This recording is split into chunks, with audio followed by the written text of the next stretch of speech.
And we are live. Hello, ladies and gentlemen, and welcome to FNP Wargamers live chitty chat. How's everybody doing? Good. Doing fantastic. Well, that is better than good. It is. All right, guys. So I feel like a lot has happened in the past couple of days. Nah. Nah, nothing. Yeah, nothing's really gone in the FNP or the Warhammer community whatsoever. No changes to it. That's Just not some totally. PDFs. I mean, I went and took a laser cutting class today. Oh. To make Warhammer 40,000 terrain, so that did happen. That's a thing. Oh, all right. Well, let's talk about that for another hour and a half. Just kidding. It was a 3-hour class. So, apparently, a lot has changed. Big bummers all around for a lot of people. I feel like a lot of people got shafted, and I'm frankly surprised the Grey Knights got shafted. I didn't think they could get shafted. Well, they just won a GT, or a major, so we can't have that happen. So. Oh, excuse me. Oh goodness. Yeah, keep things in control here. So. Yes. So I mean, they've been bottom tier for who knows how long, and they won a GT because the one guy who stuck with them for 8 years, who didn't quit, finally got lucky with his pair ups and won. And now they got nerfed. Yeah. Amongst many other things. Some did need it. I will say some did need it. As much as I love Ynnari, I do know they have been the top tables usually. But does that I gotta play little devil's advocate real quick here though. Sure. Go ahead, Ben. I mean John. Sorry. Ben, John, Well, I'm just saying is if an army does really well, does that necessarily mean it needs to be nerfed? No. It does need to be evaluated when the army that does really well has been on the top tables for years. Yeah, I was just going to say that one of the sites that's come up, there's a stat site that's out there for 40K. It keeps track of data around the armies and how they do at tournaments.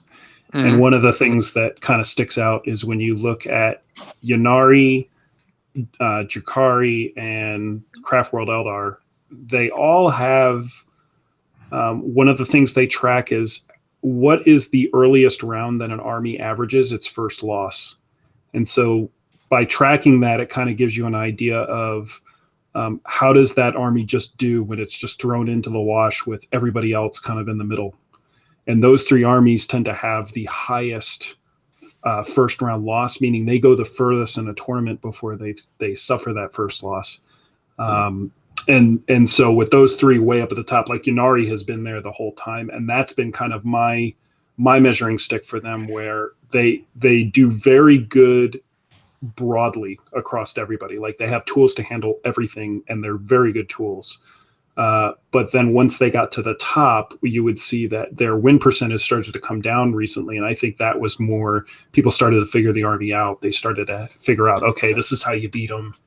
You have to stop them from using their soul burst, and Doom and Jinx were a big problem. As we saw in the FAQ, they've now lost Doom and Jinx. So just a couple quick thoughts. I would say that one of the best things I saw in the whole FAQ that GW hasn't done in the past is they started giving some clarifications on intent for here's this major change we made to the rules, and here's what we were thinking. Like, we didn't think, like, the wobbly model thing, it was really great because when you read it, they're kind of like, so our original intent with this was that you guys would just go start putting models in places where they can't fit or they shouldn't even be able to get to. It was like, this shouldn't damage your model shouldn't be able to fall over and get damaged is the whole intent of this rule. And had everybody kind of, I think, known from the start, it would have avoided the whole thing. So I'm hoping this is a trend that continues when they roll these things out, where they just say, look, this is the intent of this rule. And it makes it very easy when you come to a dispute. It's kind of like, well, the rules say this word for word, but if I know that this is what they intended, I can easily kind of come to an agreement with my opponent. That's a lot easier to agree on versus, well, it says this and this is either of our interpretations and we need a judge. So. See, that's a level-headed way of looking at it. Because I know there's been a lot of chaos going on with everything. Yeah, you run into a lot of different scenarios where it's great for them to start at least just telling us what's actually intended, Yeah. So we saw that. I guess the other thing that was really big was they talked about or they clarified something with flyers, and that one I think that's the one thing I think disappointed me the most out of the whole update. I think from a surprise standpoint, I don't think there was anything in it that anybody looked at aside from the Grey Knights thing. That's probably the one thing if someone would say, we saw that coming, nobody saw Grey Knights getting nerfed a little bit. But yeah, the thing that kind of disappointed me was the flyer rules. And the reason it does is they made a very good first step forward where, well, the main thing they're trying to fix right now is Eldar or Eldari armies have the ability to bring 5-7 flyers. And one of the rule mechanics is you can't charge or be charged by a flyer unless you have the fly keyword.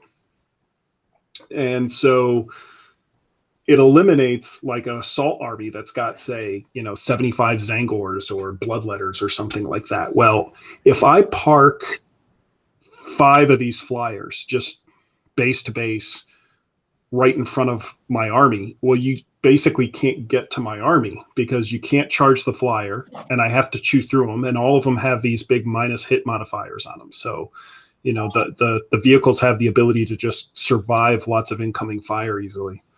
And if I can't charge your flyer, then can I charge through your flyer? Well, no, because you can't move through models, right? That's been a long known thing. You can't come within 1 inch of the models. So at least what GW did was they came out and said, well, let's just start with allowing you to move over their bases. However, the problem still lies is that you can't end within 1 inch of an enemy aircraft. And what that essentially does is, if you were to think about it, like, I have a squad that I don't want you to charge of something, and I put a flyer base right in front of that squad. I can't get within 1 inch of that flyer because I can't declare it as a target of my charge because it's a flyer. So therefore, I have very limited space to work with. I have to go around the base to get to the guys behind it. So in essence, the mechanic of the problem still exists, I think, today, where I don't think you're going to just see these flyer lists just die off. I think they're still going to exist. But the step they've kind of taken to get there is probably in the right direction. And I would probably suspect that maybe in the next FAQ this fall, we might see them kind of revisit that and maybe adjust a little bit based on what they see. Hopefully that makes sense. I tried my best to kind of explain what was going on there. No, yeah, definitely. That's it's good insight. It's so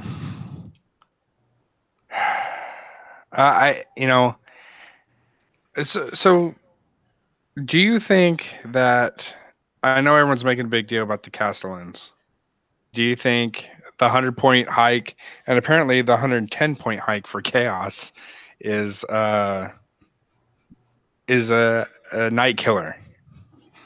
So as a Chaos player, I'm completely unbiased here, so I don't think the 110-point nerf for Chaos really was warranted, obviously. But the real reasoning behind that is more the Renegade Knights don't have the stratagems. They don't have the, act at full for a command point. They don't have, the warlord traits, the relics, the stuff that really makes knights function. That's all on the Imperium side.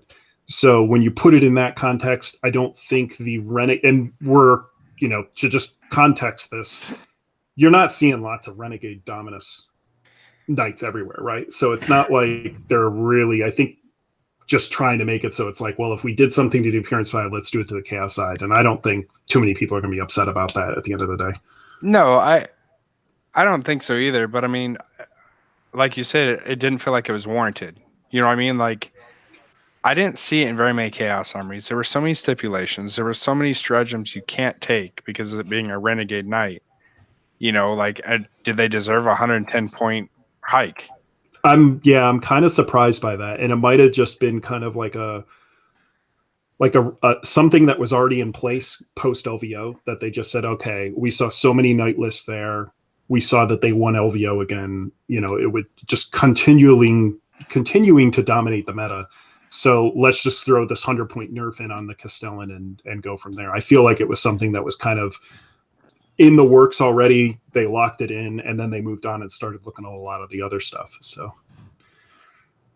the main thing is just the preventing them from getting to that 3+ invulnerable save. Yeah, I think was the main thing, and that I really don't. I haven't seen anybody that disagrees with that. I mean, it was pretty ridiculous to be able to do that. So. Oh yeah, I mean, you gotta remember I brought knights to LVO this year, and I had the loyal 32, but with knights, and that was my whole army. So the stratagems and turning, having the bulwark where you have the 4+ and then you give it a +1, giving it a 3+. It was pretty good. I can't deny that. Now, for the sheer fact that, what I would put it on so I didn't have to spend was it 3 command points for the big one, 1 command point for the other one for rotating your shields? Yeah. And so I put it on my small knight, and I made him my warlord too.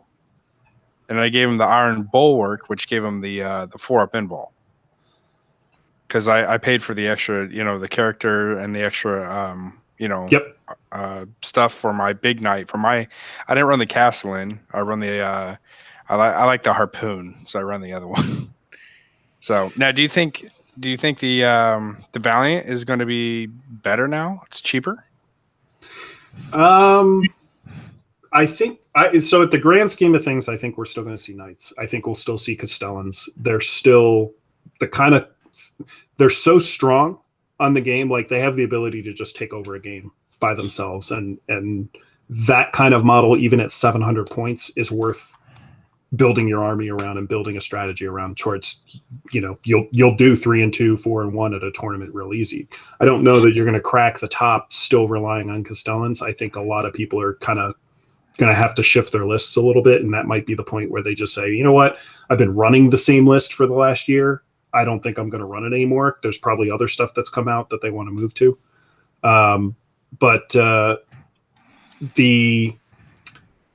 I think the main thing you're probably going to see is Crusaders more than the Valiants.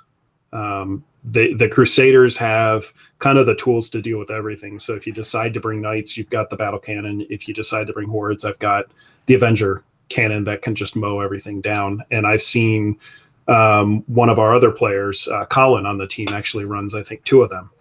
And those tend to be very strong when it comes to just being able to have, tools to deal with anything. The other thing that sounds like it's kind of not kind of a, I guess it's not an open secret. It's more everybody has kind of identified it and is moving towards running them this way, is just taking the Crast Knights.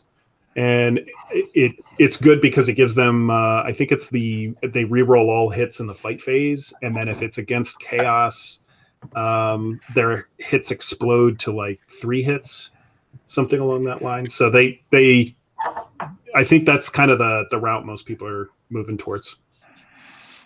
Hey, Ski, join the chat. How you doing? Dang, look at that room all organized. What happened? Did you move your computer? No, I'm in the same spot. Everything else moved. Looks good. Looks good, man. That way everybody can see when I say I don't joke about paints. I see that. Yeah, There's no more bed for the dogs? that's over there. Okay. And everybody's like, don't take the dogs away. But I mean, yeah. It looks better now, actually. It's actually opened up the room more. Good. So just to spoil you up, we're talking about the new FAQ that we got. Yep, I'd figure I'd just be sitting here painting and just being, enjoying the conversation. Yep, I have nothing besides. Well, to be fair, this is David's show right now, so we're gonna have him actually continue. No, we have you on the show for exactly what this is, insight. Well, did we go over any rumors? Well, hopefully no, we'll do rumors after. Okay. I actually, just as a heads up, I don't have his audio, so I'm kind of relying on you guys. Okay. If he passes any questions my way. All right, so. I'll be sure. Yep. Can you hear him, Ski? No. Everybody. Oh, okay. All right. He can hear you. Okay. So we learned that for David's audio to work is he has to be the last one to join the room. Anybody else who joins after him, he can't hear. Is he using Internet Explorer? Because I was having the same issues until I went to Chrome. He said it's not working on Chrome, but he's using a MacBook. So there's It's a best book. That's what it is. Yeah, it is the best book. Not a computer. It's the best book. Anyway. Yeah. All right. Go ahead. Sorry, David. Go ahead and continue. No, it's all right. I think like Knights wise, I just don't think they're going to die off anytime real quickly. Well, I mean, I do know. So Knights have always, especially Castellans, have been known as being the almost like making up the whole shooting part of your army. You know what I mean? Like you can build this. Oh, it's assaulty. This is high threat, and then just stick a Castellan in the back, and he'll be your whole shooting portion.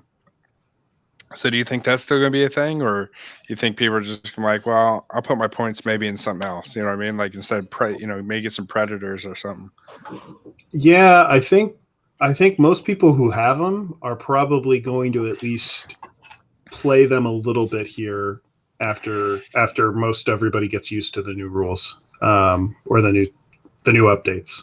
So I don't suspect that it's going to be just this rapid drop off of, hey, that's it, I'm abandoning it. I think most people who have them are still going to run them. There might even be some people that are actually maybe pulling the trigger on getting one if they don't have one right now.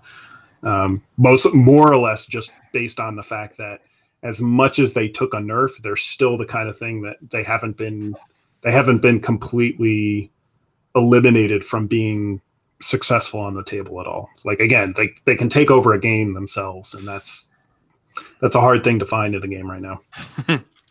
Everyone's been seeing all those Thanos snap memes where the Knight's just disappearing.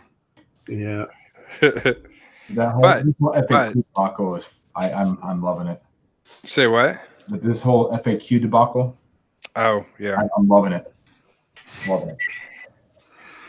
Yeah, those memes are probably much more appropriate for like Grey Knights right now, I would imagine.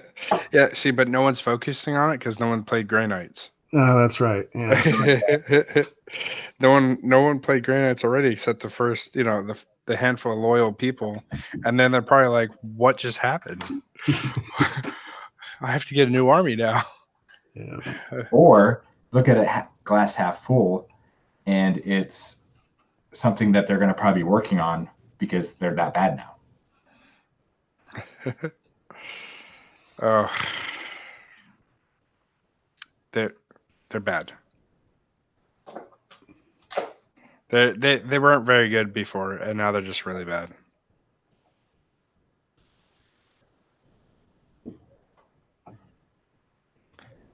Wait, where did John disappeared? I know. I just noticed. Yep. I'm still it's here. Like, y'all are saying all these bad things about Grey Knights. I'm out of here. Yeah, I know. He's like, well, dude, I have a big old Grey Knight army sitting behind me on the shelf, and that's probably what's gonna be staying for a while. I even still have 4 baby carriers, before the rule of 3. Well, I hope they get a little bit of an update or something, just to kind of, I don't think any army deserves to be like on the extremes of either side, like either too so good like Knights have been in the last year or so, where they just completely dominate it, versus so bad that you just don't even see them. Like it would be great to just see everybody's army. When you get to the tournaments, just see a good even diversity of all of them. Yeah, no, I agree. I mean, I wouldn't mind dusting off the Grey Knights again, but to be fair, I don't think I'd have fun with them because I'd just be picking up models. Yeah. Well, I think that balancing is going to come in effect when they do Age of the Emperor Reborn. Just give that. Hey, what? And what is that? Oh, it's something we don't talk about. Yeah. What are you talking about? Age of the Corpse Emperor Reborn? I'm just going to say, watch how points get adjusted in the near future, and watch for a new edition. That soon, huh? No, not that soon. Within a year. So let's get back to the rules. Well, you did bring up Imperium. We could talk a little bit about who got hit there. Deathwatch was kind of making a nice comeback here, like beginning of the year, post LVO. They were looking pretty good, and then this FAQ took away the bolter discipline benefits from them. I know. Why? It just seems like such a slight. Yeah. Like, just let them have a little bit of they were doing better, right? It's not that we're like leading the charge or anything. They were just doing better. I still think they're probably still good, because in a lot of ways you're going to be taking the special ammunition no matter what, and maybe that was a little overkill for them to be able to just kind of still get their full fire rate. But you got to remember, they're still Marines on foot primarily.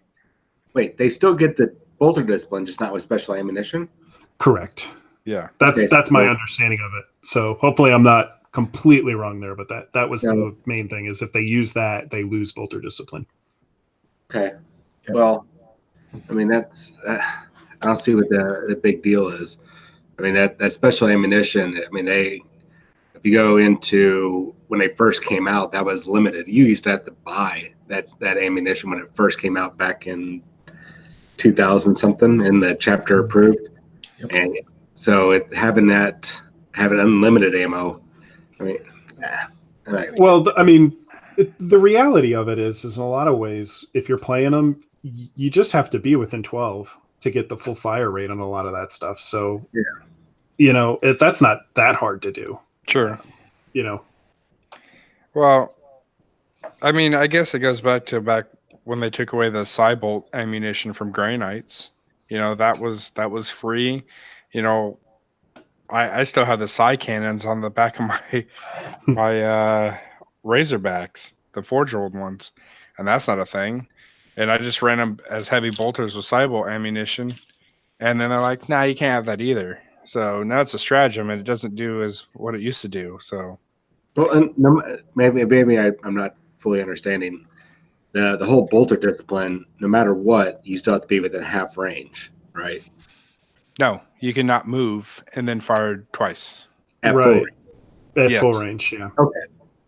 So and they did a good job of also getting back to their, declaring their intent and just explaining the rule changes and everything. I think they did a really good job on that, because they just explained, look, one of the other things they took it away from was vehicles. And they just said the whole point of this was to bolster the Marines themselves, like the core tactical Marines, your Chaos Space Marines, I guess your intercessors as well, and just to give them just a little bit better. But all they had to do was put the infantry or whatever keyword with the bolter. Well, and that's how I had read it originally. I didn't even think vehicles could even get it, with the exception of bikes, but they're not vehicles. No, they could get it. That's what made the Crusader have a comeback. The Land Raider Crusader had a big old comeback, and I thought that was some redemption for it, because nobody brought I have a Crusader, and nobody brought the Crusader. and they were like, "Hey, can you get this?" And I was like, "Cool, man! Like the Crusaders are gonna be viable. You're gonna see them on the board again. It's gonna be a lot of fun." And now they're like, You're right. Storm Raven was right there with it too. I mean, that Yeah. thing was. Yeah, I saw people saying the same thing. Like, "Hey, I just started using my Storm Raven again, and well, I guess I'll put it back on the shelf." Yeah, you know what it was? Their inventory was getting too big of Land Raiders and Storm Ravens, so they had to like do something to get some cells in there real quick. I hope you're not right.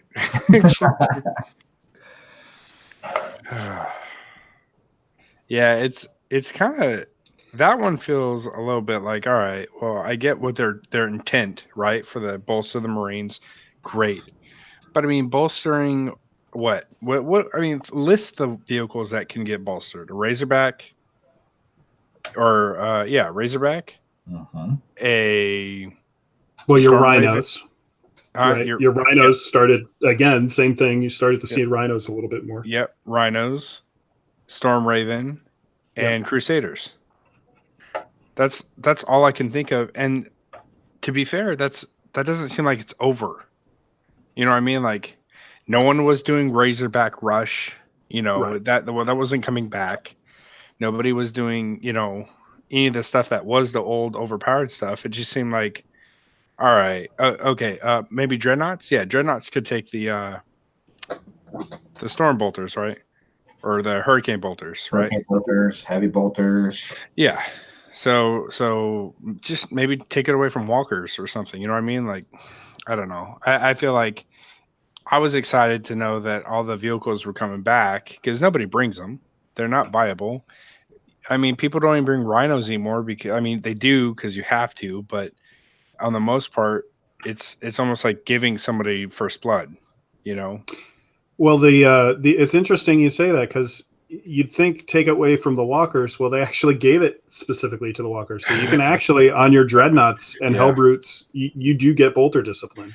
So you still on I think the Forge World Contemptors come with a couple Storm Bolters on each fist, and I think those are that gives you quite a bit of shots while you're just moving right up the field. Yeah. No, I know, and they gave it to the bikes and stuff. That was my point, though, is because those feel a little bit more threatening than a Rhino, Or, I mean, you're paying your points for that Land Raider, too, Yep. You're already paying the points for the Land Raider, and I feel like, you are getting your bikes. Some bikes are going to be a higher threat. They move so quickly, and you're far, they're going to be just unleashing a crap ton of attrition, Yeah. Well, speaking of Rhinos, they did patch one of the, I guess, glitches in the rules you could pull off with the Plasma Rhino, where I don't know if you guys were aware of this, but you could load up your Rhino with a bunch of stuff and intentionally try to overcharge and fail with the Combi Plasma. Yeah. And then what would happen is you then disembark, and then you could then charge with the unit that disembarked, which I guess probably was not intended in the rules. So they finally patched that up so that, like, if a transport is destroyed, you can't then charge on the turn it was destroyed. Interesting. So they'd move it up full, or just move it up, shoot with it, so you can disembark. So you get that extra 6 inches, essentially. Right. And if I think you were Black Legion, because it's rapid fire, this is even better. You'd get -1 to hit, and I don't use Plasma enough to remember whether it's a natural one or a -1, but I think the -1 would possibly make it more likely for you to fail that, or you find a way to give it -1 to hit or something, or you shoot something like if you're shooting an aircraft or something like that has -1 to hit, you'd purposely do that to make it fail. Yeah. Good times. It's a noble sacrifice. That's right. Let's see here. What did we not hit on? So we got the Knights. Oh, how about them Gene Stealer Colts? What's your thoughts on those? Well, the Onslaught change was the main one that stuck out to me, and I know that Eric was probably a little bit sad to see that. I don't think he actually even got to the chance to get enough games in where he had a chance to get that full, amazing, like, one-shot Castellan Onslaught off. But they've now made it so that at least with that, and I think Death Grip they patched as well with the Knights, where if you roll a 6 as the target, you get out of it. You break the sequence and it just ends. So it's kind of a, I've seen the Archons go through 2-up invuln saves, and it's taken, I don't know, 18, 20 shots to get through that thing. So, you still can do quite a bit if, your opponent just doesn't roll a 6. So it's pretty good. I mean, it's a little bit, if you think about it, I think any mechanic in the game where it's just, there's nothing for you that you really can do about it, that it just kind of goes on forever like that, that's probably not a healthy thing to have in the game.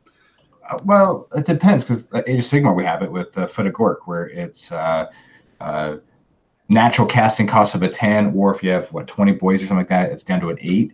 And then you do D6 mortal wounds, and then on a 4 up, you roll it again. 4 up, roll. You just keep going as long as you roll 4 up, and there's something within that circle. But the chances, I've gotten 30-something mortal wounds with that last year at Wargamers Con, but my average now is 10 to 11. So it's not as devastating as long as it's a higher percentage to try making it go off. That's the problem.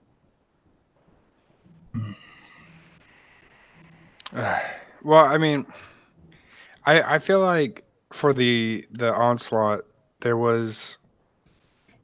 had to be a lot of things in place for it to happen. You know what I mean? You had to do a lot of different buffs. You had to do a lot of, degrading things like that to make it, viable. I feel like I'm glad they wrote, it felt like it was a little, we feel this is a shame that, they had to introduce it, because basically if they didn't roll high enough, or that it's impossible to roll high enough, you can just keep going. Yeah. So, well, if you remember back to right after the Gene Stealer Codex came out, when they were releasing the FAQ for it about a week or two later, they actually had a little discrepancy between the different versions that were getting published. And one of them actually had a 6 mortal wound cap to Onslaught in it. So this is almost better for Gene Stealers, because you can get way more than 6 mortal wounds. And I would almost wager to say, in most times you go to run it, you're going to get more than 6 wounds through on the effect, if you've got some of those buffs in place and everything. So yeah. I mean, don't get me wrong, it's cool. You can, at the time you try to kill a knight turn 1, Yeah. So this one I don't get. So the Imperial Assassin stratagem for the operative, where you have to pay the 85 points or whatever. And 75, I think, something like that. Yeah. I think they're 85 apiece. But you had to pay that and this, the stratagem, so then you can add any of them to your army. But you could do that for multiple at the time. You could do it for multiple, assassins. Mm-hmm. Now it's down to 1. You know what I mean? Are you sure that you could do that before? The way I read it, you could only use it the one time, and you could only get 1 assassin using the stratagem. Well, they FAQ'd it. Yeah, I think it's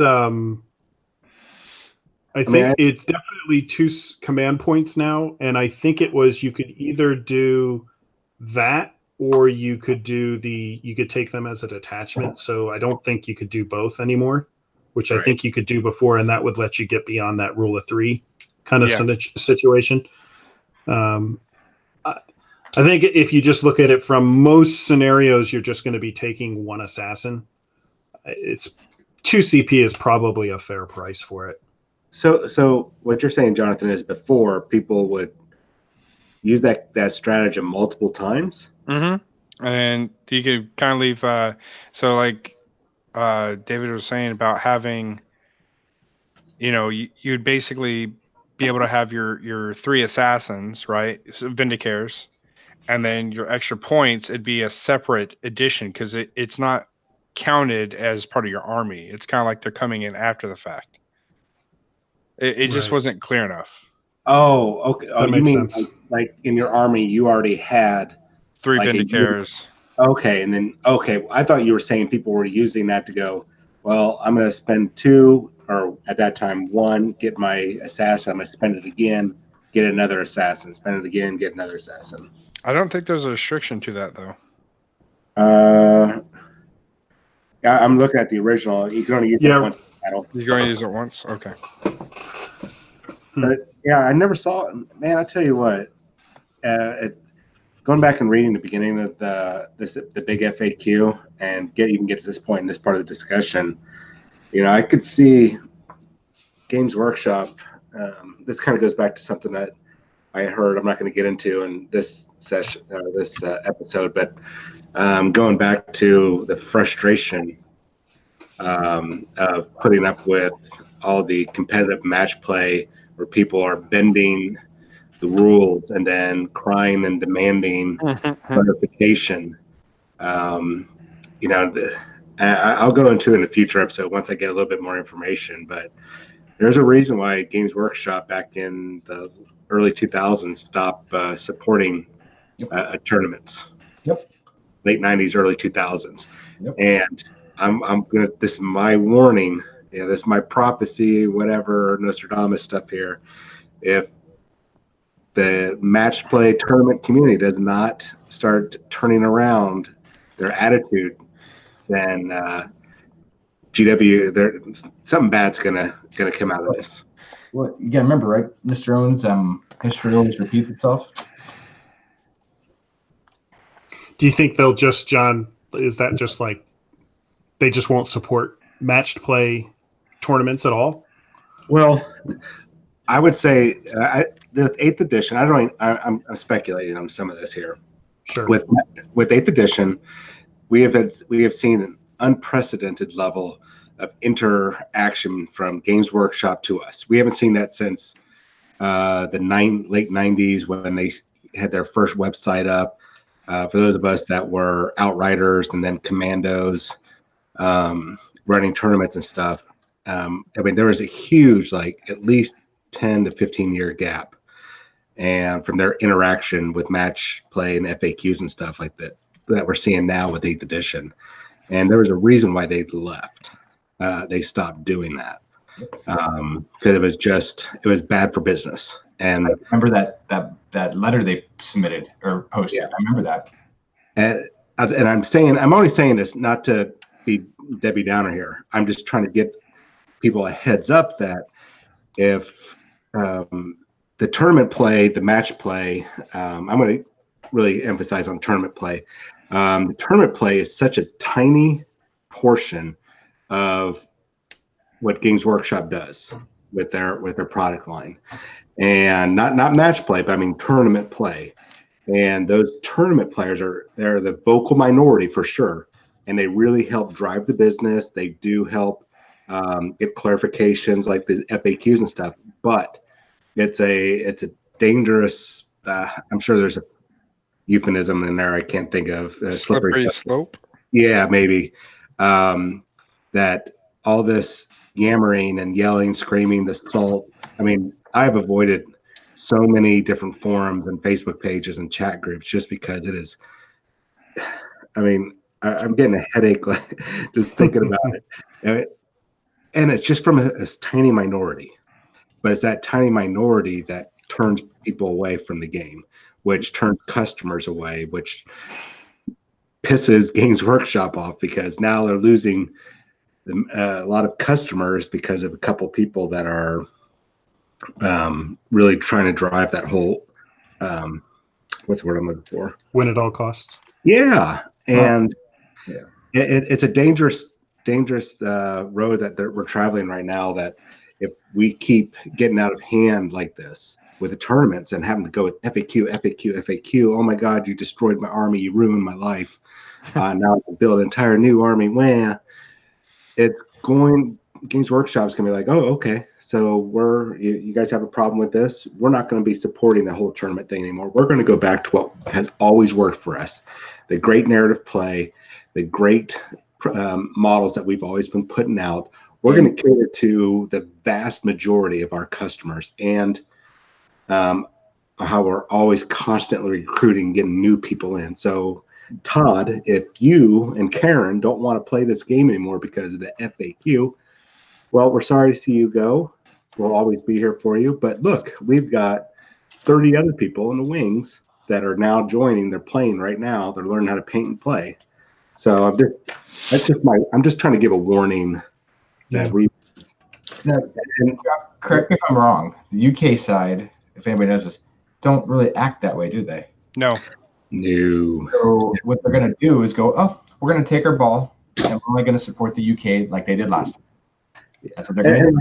I'm not trying to be a Debbie Downer. I'm just trying to bring into light what's kind of going on. And it's only, I mean, and let's just put a number out there. I have no idea if this is an accurate number, but let's say that there is 25% of the players are customers are tournament players. And of those 25%, maybe only 10% are toxic, nasty players, but that 10% is so vocal online and it just goes everywhere that becomes a problem. So it's something I'm scared for. So what's your so ITC has been doing, from the tournament standpoint, has been doing something recently that I thought a lot of people were pretty positive with, and that's kind of their yellow card, red card kind of thing and their code of conduct that they published. Do you think that kind of plays into that at all? A little bit, but I think on that end, I think the yellow card, red card thing goes more towards them trying to build not just a brand, but turn this into something bigger and more spectacular. Not from a Warhammer 40,000 point of view, but I meant miniature gaming as a whole and creating this. We've used the term esport before. Right. And I don't even know if that's the correct term we should be using, but for lack of a better one. It's a T-sport. T-sport. No, whatever.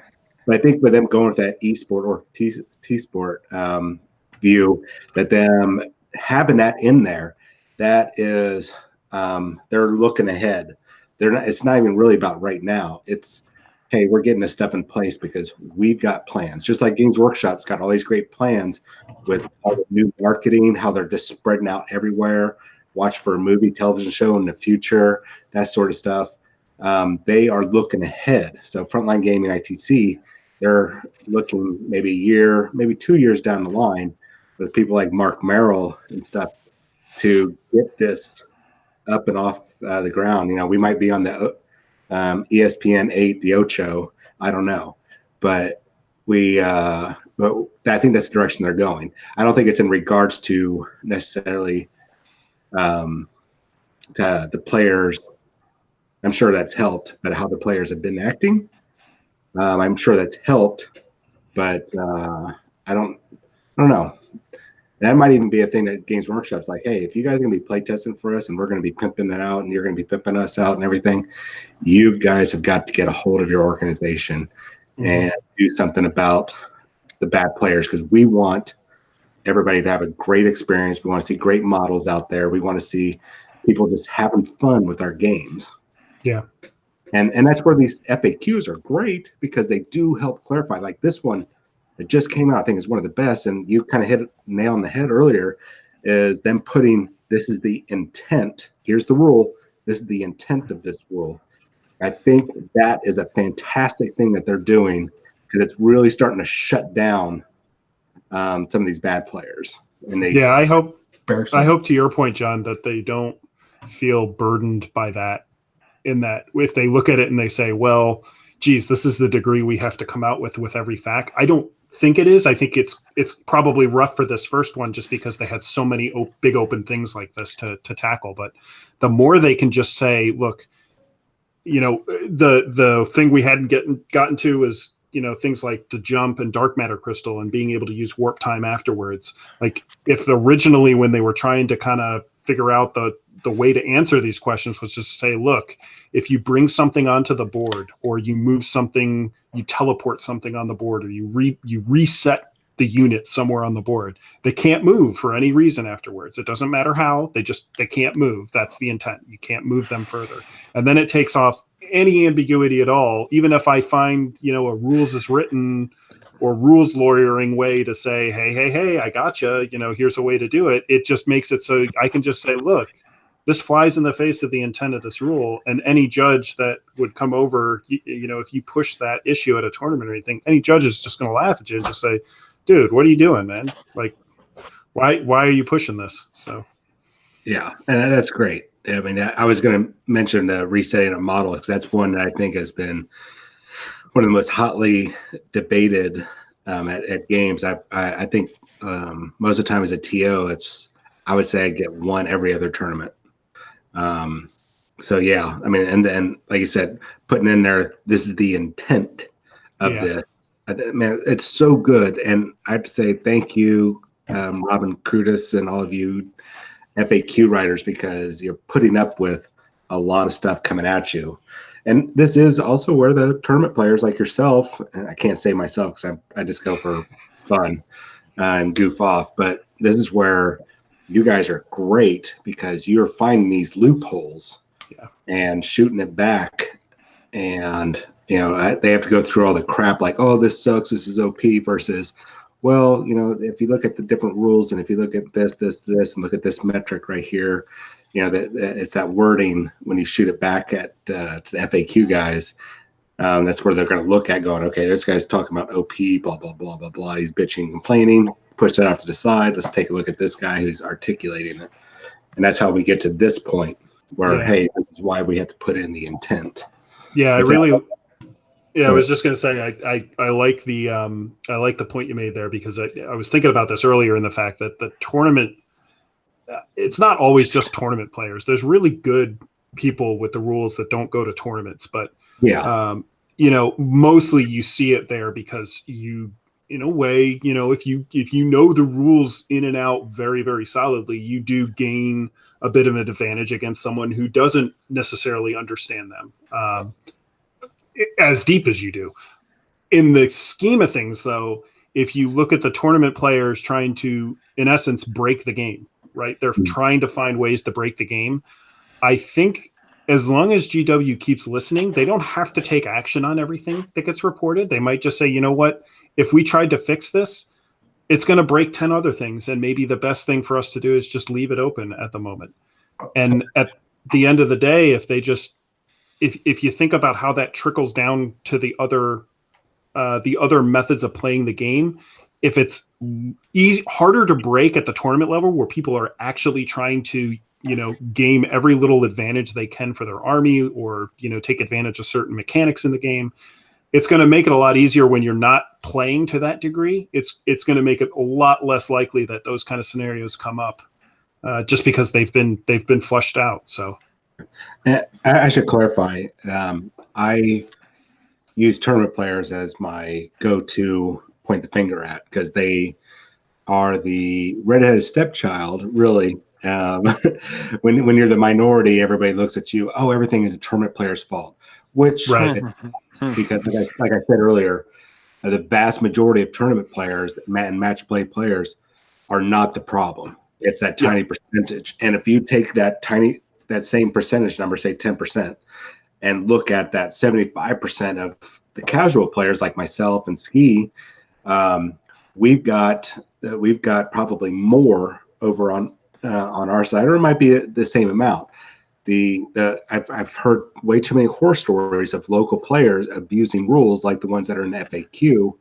A friend of mine, she is running the Games Workshop store on the East Coast, and she ran into a problem where they had a few players, and they had basically turned the store into a game club, or a clubhouse, and they had players that were just abusing the rules, several that are in the FAQ, and she had to come in and basically regulate, and got a lot of sour faces. But these guys weren't tournament players. They were just local casual players that come in, use and abuse the rules, and ruin the fun for everybody just because they wanted to win. Yeah. So it's unfortunate. It's on both sides. We should just say the 10% toxic players for everything. Yeah, I always looked at the weekend casual games where you just go to a GW or something. I always personally looked at those as great opportunities to just pick a random assortment of stuff out of your army closet and just say, okay, these are what I'm going to run this weekend. And if it works, it works. If it doesn't, it doesn't. Like I'm not bent up. If if the game just goes completely sour and I get tabled because the guy just said, hey, you know what? I decided today I'm going to bring 3 knights. Okay, I'll do my best I can against you and trying to have fun. You know, like if I can make one of them explode, I've succeeded. You brought 3 knights. I brought 60 scouts. Come on. Well, let's see how this works out. Exactly. Yeah. So sorry for the rant there. No, it's a lot of good points. I mean, you know, it's just so. Before you went on your rant, one of the next roles for the assassin was the operative requisition sanctioned. So it says excluding keyword fallen. That was one of the first things everybody brought up. Like, yeah, you can bring assassins with your chaos, and I was like, hey, that's pretty neat. Because if you pay your tax to bring in a fallen squad, you know, you're good to go. But it's definitely one of those things you're like, okay, they definitely didn't mean that, because for someone as myself, I assassins are like my thing. So I've, you know, reading Nemesis, reading about the assassins and knowing about the clades and everything of how they do. There's no way in hell that they'd ever be on the side of chaos. You know what I mean? Like, they wouldn't fight for chaos for any reason. You know, so that's just how their clade works. And when someone's like, "Oh, you can bring with chaos," it's like, okay, that wasn't meant, obviously. I do think it is a missed opportunity, though, on the chaos side to have at least one assassin specialist of some kind that kind of operates in there, even if, you know, they've got psychers that can target stuff. I know they have guys that fill those roles, but I think it's probably an opportunity they have to have a model that I think a lot of people would take. Oh, well, yeah, heck yeah! If you give me a assassin Vindicare for my chaos, especially if it looks all chaosy and awesome, love it. Well, there's really no snipers at all. I think the only way you can get sniper rifles on chaos is if you use renegades and heretics. And you're getting really into the weeds there, trying to bring that stuff in. Like nobody even uses that stuff right now. I know. Well, see, when I read that rule about the fallen, after, you know, I had people asking me about it for a couple of the Atomic Hobby Shop tournaments, and I was like, well, yes, you could, because the fallen keyword, but the rest of the detachments in your army have got to match the same keyword as the assassins. So that's why you brought a patrol, of your HQ. And then your fallen HQ, your fallen troops, and then you could bring the assassin because it had Imperium. That was the keyword. But you could have no other detachments, no other chaos detachments, because none of those other detachments had the Imperium keyword. I think the loophole around that, John, was that it's not on the detachment; it's on the models. They all have to share a keyword. So it didn't necessarily say the detachment had to. It just had to say that. That's kind of one of those things where you had that weird, like the detachment rule for the assassin, but your model met the chaos rule because they shared chaos with all the other models in the list. Well, so like fallen was the glue with Imperium and chaos, right? So they got chaos here, for Imperium for here, and then that just conjoined them to have your assassin here and chaos here. And I think they even patched that. Like I was just noticing rereading that assassin stratagem that they had put that except fallen in there.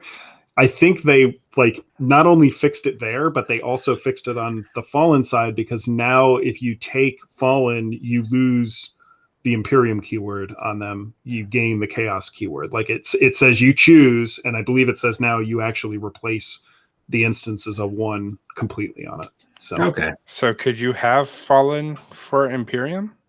They are the good guys.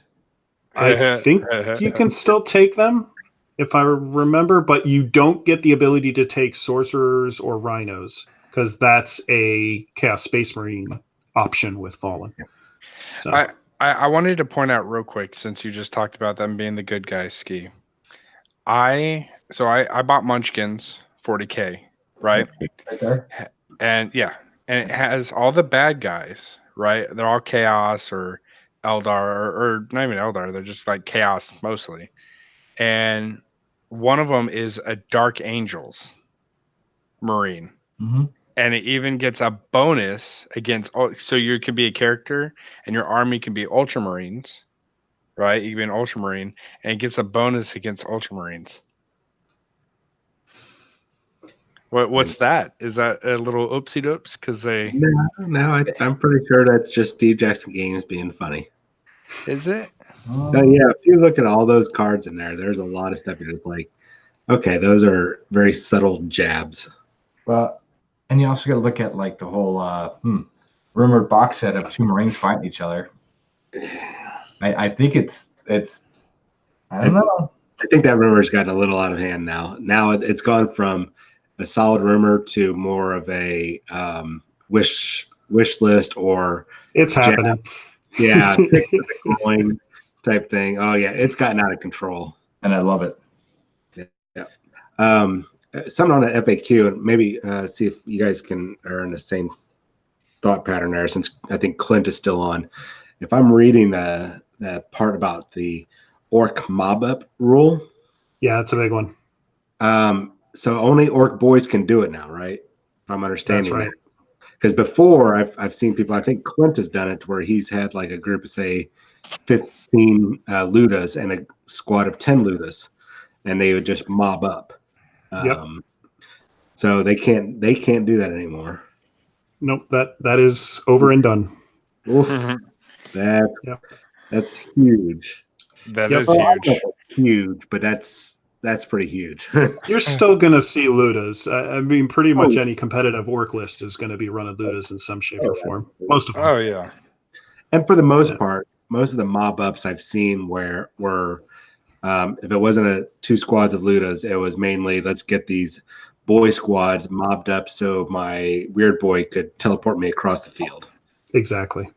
So I don't think it's a big loss, but I guess the way I'm reading is probably there's people going, okay, well, let's go ahead and mob up the commandos. Let's mob up the knobs or the mega knobs, and let's fling them across the board.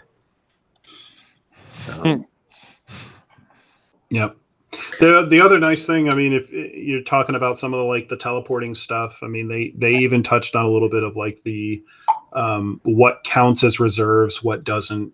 That was kind of a big thing. Like, could you summon on turn 1 versus could you jump a unit turn 1, that kind of thing. And I think in most of the tournaments, there was kind of this, okay, this is the way we've ruled because this is our best interpretation, but GW had never actually come out and said, this is the way to do it.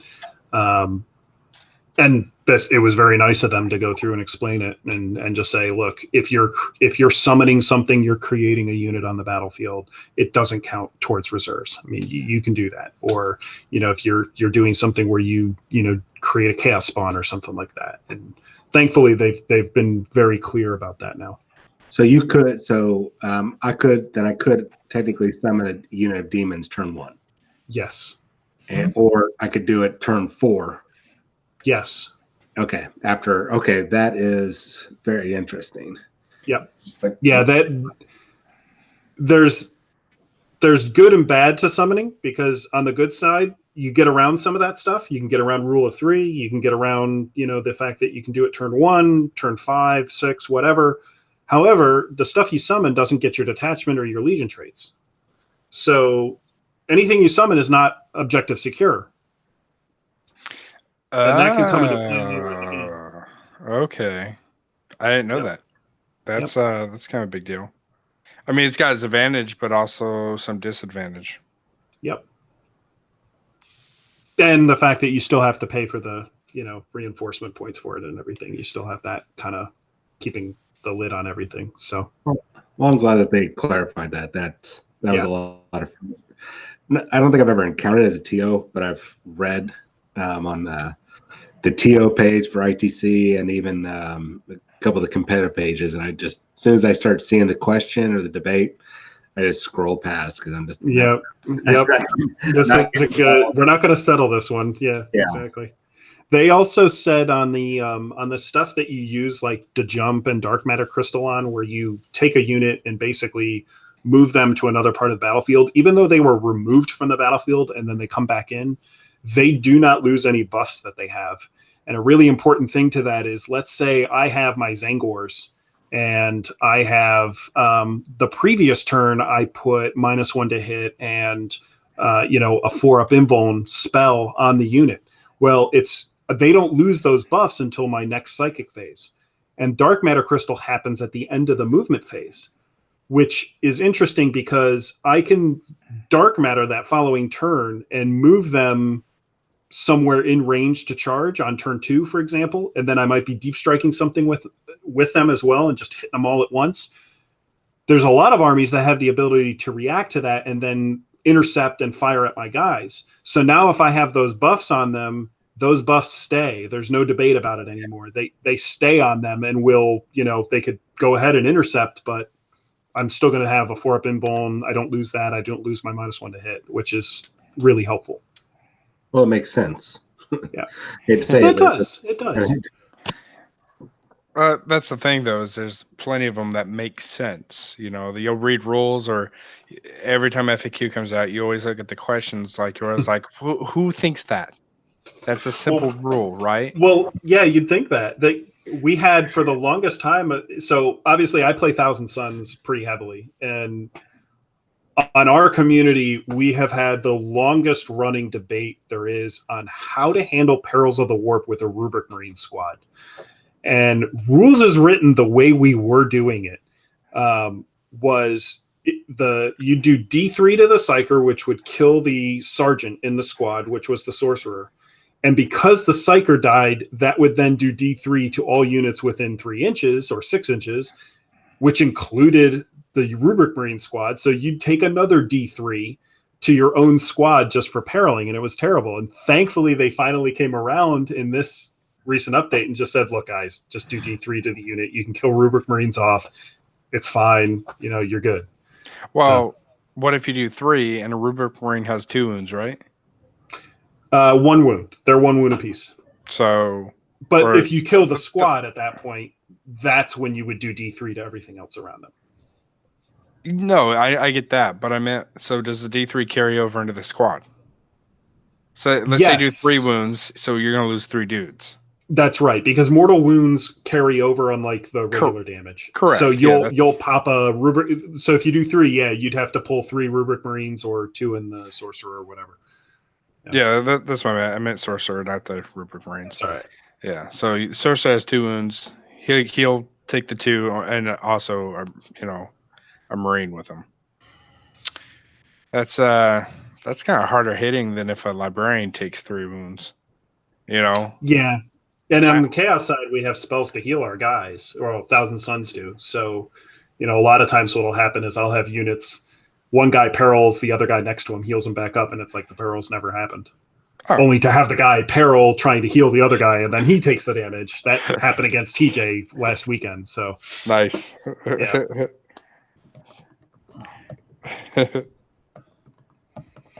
So aside from that, the only other thing on psychic spells that I was aware of is I guess there was something, I think with the new Chaos stuff that allowed you to regain command points off of psychic powers. And they just kind of clarified that also applies to psychic. The cap of 1 command point regaining per turn applies to that, which, again, in the spirit of the rules, that's pretty much what they intended when they put that cap in there to begin with. Well, and there was also something else about, maybe I'm wrong, the command points that are used prior to turn 1. Yeah. You can't get a refund on those? That's right. Okay, so if you have, if I understand, you have a relic, I think Dark Eldar are probably guilty of this or something. I've done it because it says, the rule states that anytime a stratagem or a command point is spent. Okay. So at the beginning of the game, technically, when you look at what constitutes as beginning of the game, you had to see that Archon had to be in play, essentially, for it to work. And how it was is basically the ruling came to be he was in play, not on the field, but he was ready to deploy. So that's how it ruled. So I didn't catch this. I did read part of it for the how many command points you get back, but I'm sorry. Go ahead. Oh no, you're fine. I think Imperial Guard are the same way. They had something that did the same thing pre-game or pre-start of the game. And right. So my understanding now, though, you can't use any of that anymore to recoup any of those command points you spent. Is that right? That's correct. And I think it basically is you can't drop your dude on the board and then start gaining, like, because you're deep striking a unit of demons. I get some, I keep rolling until I get a 5-up and get a command point off of use stratagems or anything like that. So those kind of mechanics are gone. I do think there is a question that comes up for me, and that I think in the spirit of this, it means that I think it's the Calidus that has the ability to say, hey, you're on a 5-up or whatever, or 4-up, your stratagem costs an additional command point. I think that also shuts that down pregame as well. Well, I think for her, it's only for. Oh, you know what? She has to be in range of the Psyker for that to happen. Oh, I thought there was something where if she's off the board, it works. Huh. No, it's if any models with this ability in your army, the Reign of Confusion, then during the first battle round. There we go. So that's the only time she's been able to use it is during the first round. Got it. So they bake that in there, and that wasn't even going to be a problem. So that's good. Cool. Well, that's good because there's certainly armies out there that are, hey, great, you're able to get 20 command points easy, 22, whatever, but sit there and to recoup and use I'm going to use 5 or 6 command points and I get half of those or more back before the game starts. That's kind of like a bit of an abuse. No, it's a lot of abuse. It's not. That's why they put the 1 CP cap in there to begin with. Yeah. Yeah. I had someone try to pull that LVO on me. They're like, "Oh, I'm going to roll for the thing." I was like, "You already did. You got the command point." He was like, "Oh yeah, you're right." I was like, "Oh, so you would have tried to do this if I didn't know the rule." Cool. Yeah. It comes up quite often, actually. Well, I do remember in the beta rule when it first came out, I remember seeing Drakari, I think, weren't they exempt from it? With the with how many command points? Because that Drakari were the only ones, as far as I know, that it was per stratagem spent. So other ones are per command point spent. Other ones were just stratagems. So, you try to do a stratagem, you get it to roll, see if you get one.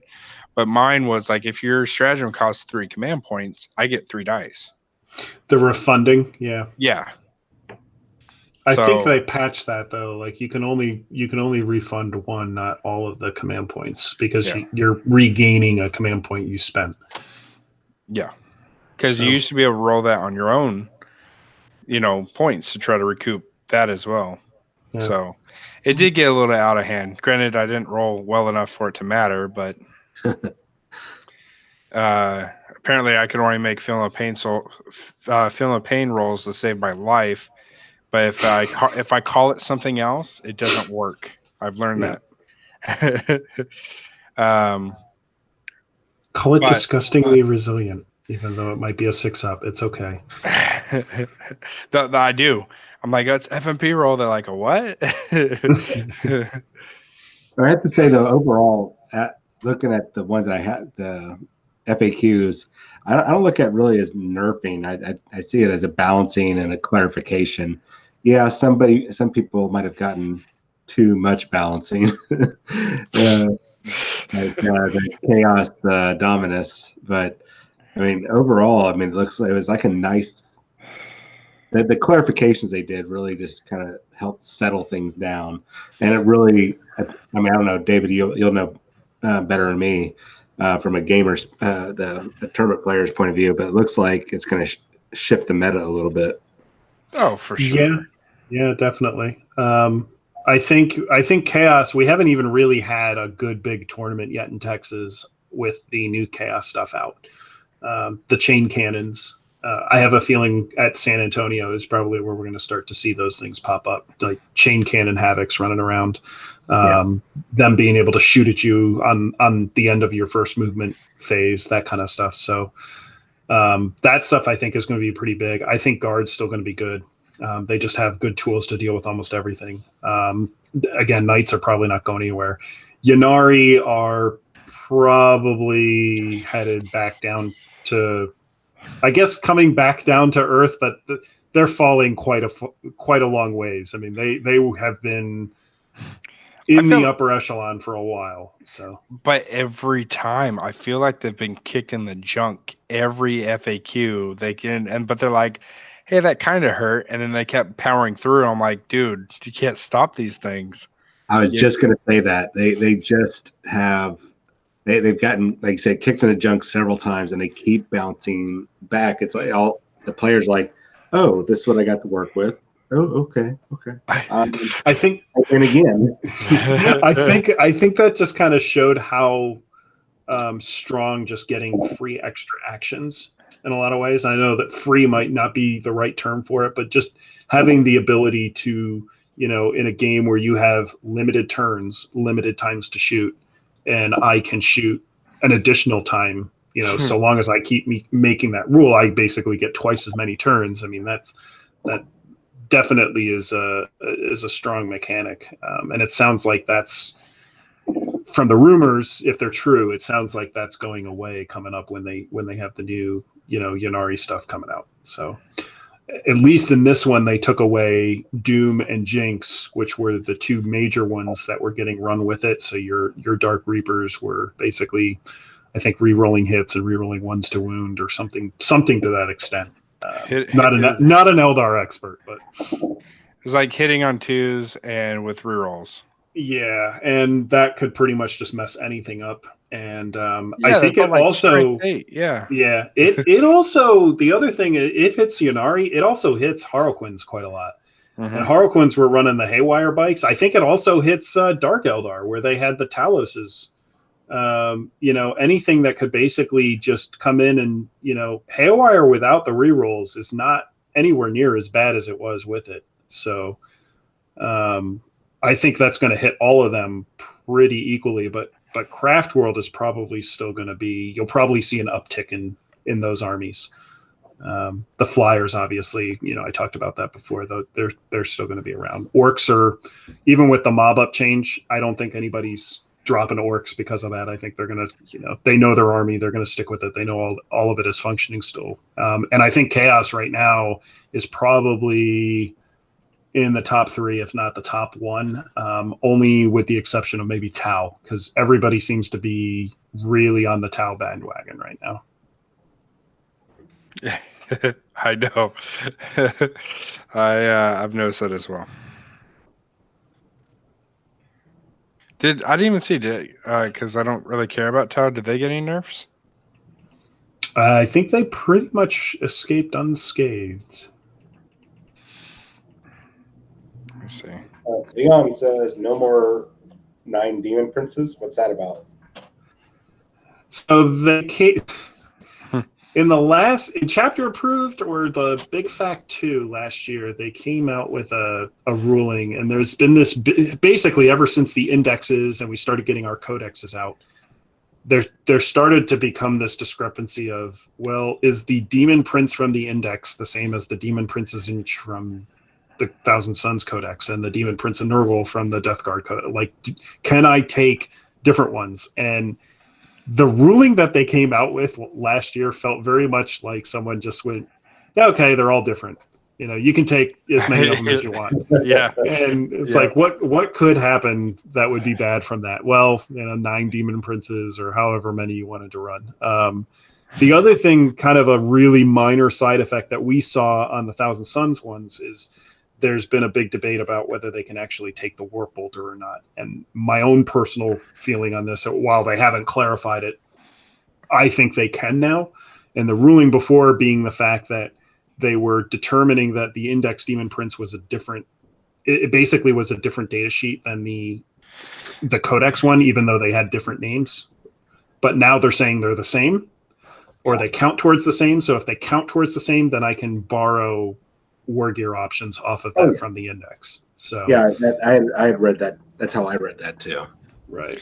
So you're saying I can put a warp bolter on my Nurgle Demon Prince?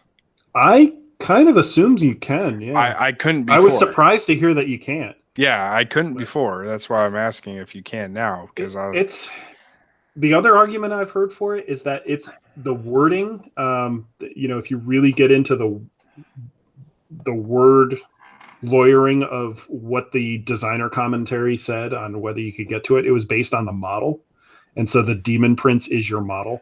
So therefore, you could take the data sheet for that model, or even any data sheet for that model in the index, and then borrow the war gear from it that way. That's kind of the argument I got from the Battlescribe guys who left it in there in Battlescribe. So I think it's probably in there for good now. So, but on the grand scheme of things, it's a 3-point upgrade on your Demon Prince. That it's lets a you shoot a wonderful couple upgrade. times. Yeah, it's a good upgrade. It's not game changing. It's just not the game breaking thing, which is why Yeah. nobody's really up in arms about it. So Yeah. I learned the hard way. They were like, your Nurgle Demon Prince can't have that. And I was like, what? Yeah. At least you were only out 3 points and not 70. Like you can't take correct. Yeah.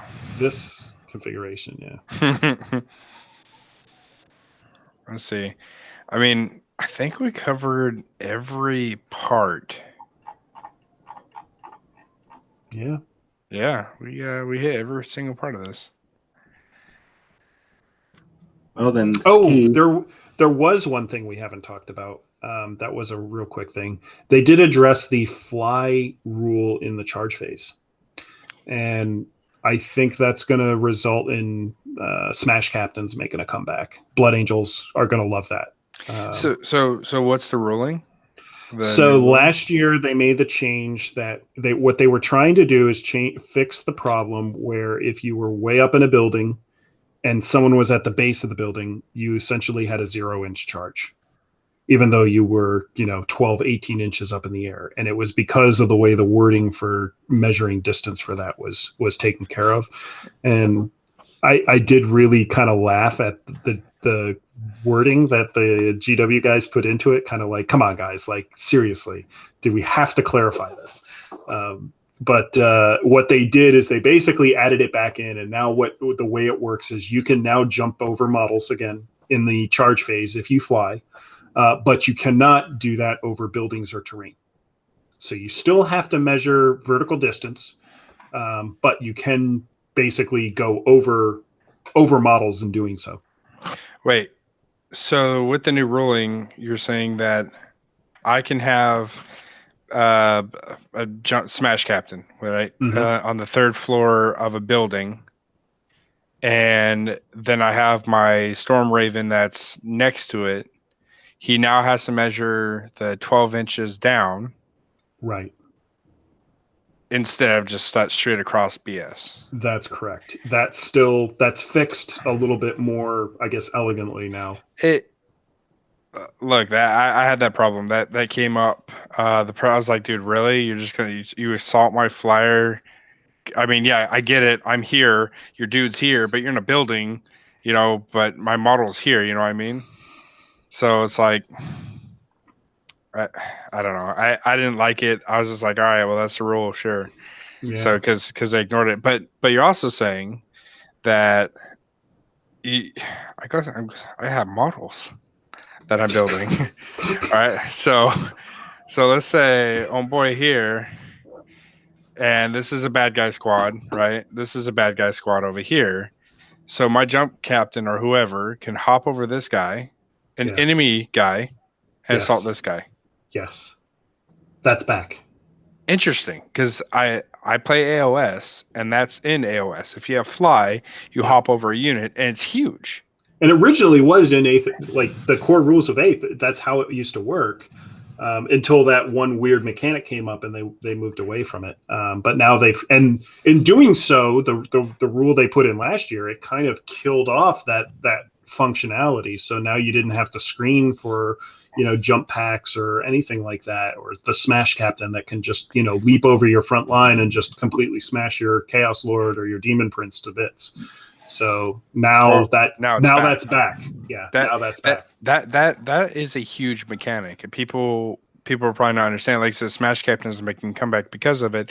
But any unit to be able to hop over and select a different unit if there's space, what I mean?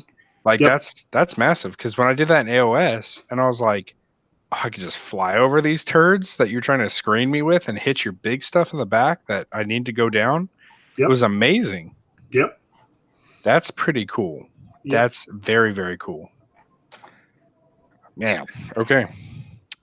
Well, let me interrupt real quick here before Ski murders somebody. I'm not even. I'm just my little thing. I'm not even. Take a quick break from rules, if you don't mind. Ski, we shared a lot of the same rumors. Do you have any rumors? Because I know it's getting late before we bounce back to an FAQ thing. Oh, well, I think we're pretty much on FAQ, so we can hop to rumors. Do we? Who? I know we both have the same one about the painting trailer. We got some.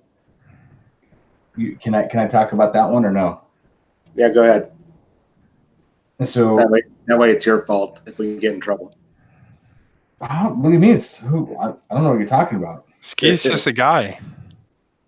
I don't know. I just know that. I mean, okay. So back in the day when I posted, it was a couple months ago about the whole painting, GW painting stuff, and then we get the video of Peachy being Morpheus and talks about contrast paints, and then you get the 50 Shades of Grey and all that. It's all leading to what I leaked a long time ago. Yeah, I remember you were right. You said you talked about it. Yeah, and so we got some more info that this new paint is game-changing. Game-changing paint. Now, I'm listening. I don't know anything. I haven't seen it, but a bird came down and flew down and told us that this paint is game-changing and possibly will hurt commission painters. Yeah. Do tell. All those people that are okay at painting, even the people that think, oh, I'm really, really bad at painting. Well, this is kind of like, I think I put kind of the analogy that's like Devlin Mud or Magic Mud is back. Yeah. But a paint line. And I think Ski agrees with me, or what we had discussed was that it's basically going to elevate everyone to a whole new paint level. And like you said, commission painters are going to be not run out of the business, but you're not going to see them all that often. That good, eh? Or that easy to use? That's what we've been told. Now, and if it is that game breaking, because I've been doing painting since back in the day, and I still have some old paints, and I've seen the progression of where Games Workshop's gone with their paints. I've seen what other companies have done that have fixed issues that Games Workshop paints have. And I am very curious to see this new brand, because until we use it, of course, it is what it is. But I believe the source the little birdie that told us, I'm pretty convinced, if that birdie's right, that this is very amazing paint. Well, and it's for airbrush too. You can use it for airbrush as well, but this is for paintbrushing, mostly for paintbrushing. So coming from someone who had no artsy background, and I one time asked someone, I called them up, I was like, how do you make blue? And, I understand it's a primary color, but at the time I was like, dude, I can't understand how to make blue. But I was so wrapped up with all my Walmart paints that I couldn't figure out how to make blue. And I see your face, John. Yeah, the Walmart paints, the folk art Walmart paints. I didn't know what the difference between gloss was. I was like, what the hell's gloss? What does that mean? What's satin? What's matte? Isn't satin sheets? Yeah, right? Sheets. Yeah. Okay. And so I used my Walmart paints to paint my Tau Army back in the day. Awesome.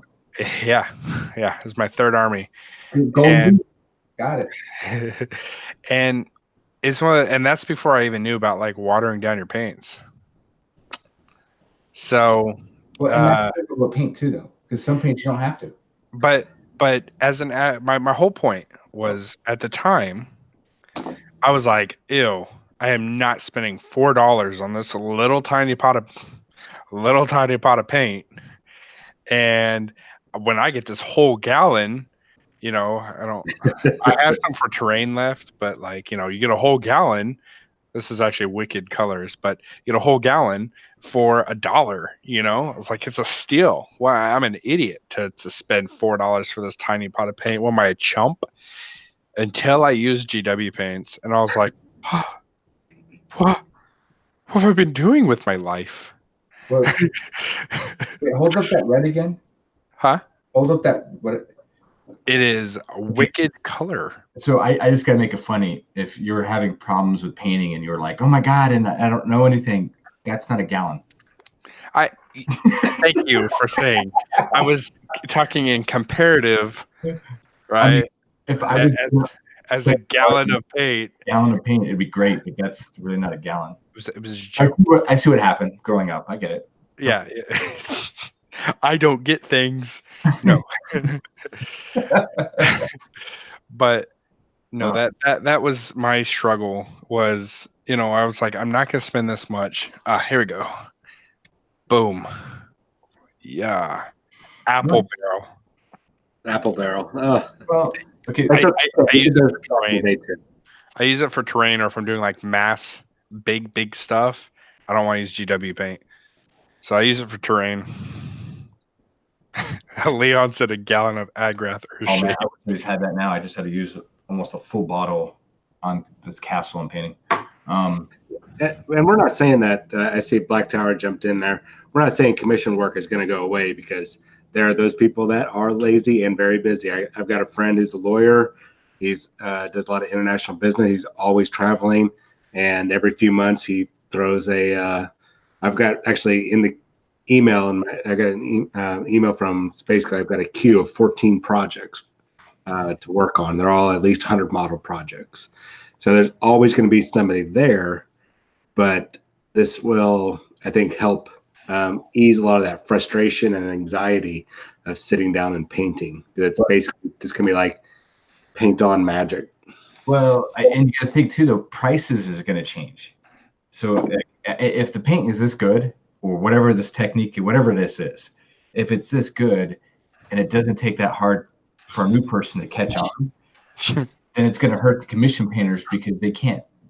There's no reason to charge. I mean, no offense, people make a living, and I get it, but difficulty. There's levels of difficulty. No. Think of this. It elevates, right? But then you put it in the hand of a professional, it's going to be even better. No, I'm not saying it. I'm saying the time to take on, like, how it was explained to me. You're a new painter. Here's some new paints and a model. You're going to paint it and go, oh my God, I did a very good job. Then you're going to practice those, and of course you can get better, but it's going to be faster and faster because of the type of paints. Whereas commissions, the reason people pay for commissions is to hurry up and get their stuff painted nicely and quickly. And if the paints that are coming out now, the pricing is going to be changed because of the new paints, because it's going to be easier for commission painters, easier for new painters. So, if I don't have time to paint a model or an army, and I'm like, cool, I'll hire a commission, and he wants to charge X amount. And I'm like, well, can you use this line because it's going to be quicker and it shouldn't cost as much, because it shouldn't take you much time either now. So there's going to be some juggling on prices. Some commissioners are going to keep charging the same, and that's fine. Hey, it's cool. But I think you're going to see it. It's going to change. I kind of agree with Black Tower Terrain, what he said. People are still busy and lazy, so commission won't, and yeah, remember how many, dude, think of how many commission painters are backed up. Look at John's commission painter, right? I've got a rec out right now to try to do a commission, because I want to see if I can get someone who can have a Dominus painted for me in like 2 weeks for Alamo. I mean, you got situations like that where I've got other stuff that needs to be painted as well, and there's no way for me to get both done in time, so I got to have someone help me. But if these paints change that, That's what I'm trying to get at. If they're that significant, that could change a lot of things, and we don't know. True, but I think like